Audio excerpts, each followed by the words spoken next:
You're procrastinating because you're choosing to. It's not because you're lazy, overworked, or some helpless victim of circumstance. No, you're putting things off because you're avoiding discomfort. But lucky for you, stopping procrastination is surprisingly simple. You just don't want to hear it because the truth isn't comfortable. But if you're serious about getting out of your own way, this is going to change your life. First, let's call procrastination what it really is: avoidance. You're dodging something, be it fear, boredom, or effort. The task you're doing feels too hard, too tedious, or maybe you're just scared you'll fail. But the thing is, putting it off doesn't make it go away. It just builds pressure. You think you're avoiding discomfort, but all you're doing is trading short-term relief for long-term stress. It's like sticking a band-aid on a bullet wound. It doesn't solve the problem, it just delays the inevitable. You tell yourself you'll do it later, but that's a lie.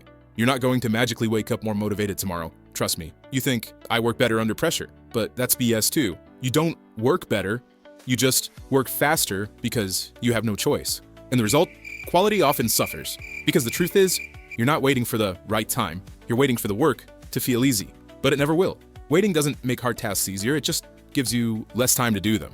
That's the truth. So stop fooling yourself. Now here's the part you're not gonna like. Well, stopping procrastination is ridiculously simple. Not necessarily easy, simple. All you have to do is start. That's it. The hardest part of any task isn't doing it. It's starting. Once you take that first step, momentum kicks in like that 3 a.m. water, and the task becomes manageable. But the longer you sit there thinking about it, the bigger and scarier it feels. The task itself is not the problem, it's your hesitation. Think about it. Have you ever started something and thought, wow, this is so much worse than I imagined? Chances are, no. Starting is always easier than the nightmare you built up in your head. So why the delay? Here's a strategy I personally use myself for killing procrastination. I like to call it just start method. First, set a timer for 10 minutes. Tell yourself, I'm only gonna do this for 10 minutes. If it sucks, I can stop. Guess what? 9 times out of 10, you won't stop. Why? Because starting breaks the mental block. Second, do the easiest part first. Don't overcomplicate it. If you need to write a paper, just open the document and write the title and outline. If you need to clean, pick up one thing. Momentum is your best friend, and small wins create big progress. And lastly, don't multitask.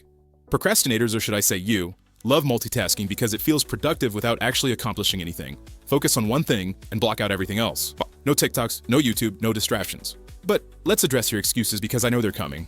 I don't have time. No, you do. You're just wasting it scrolling on your phone or binge watching Netflix. Everyone has the same 24 hours. It's about how you use them. I don't feel motivated. Guess what again? Motivation is a scam.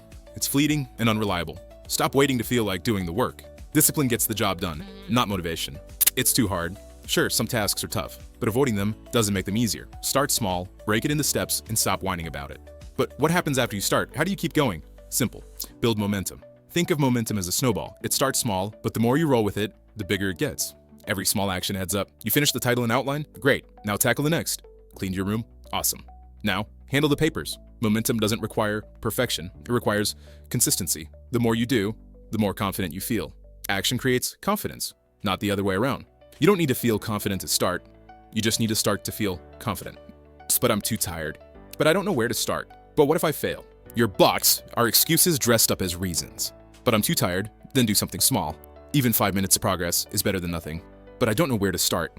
Start anywhere. Pick the easiest, most obvious thing and go from there. But what if I fail?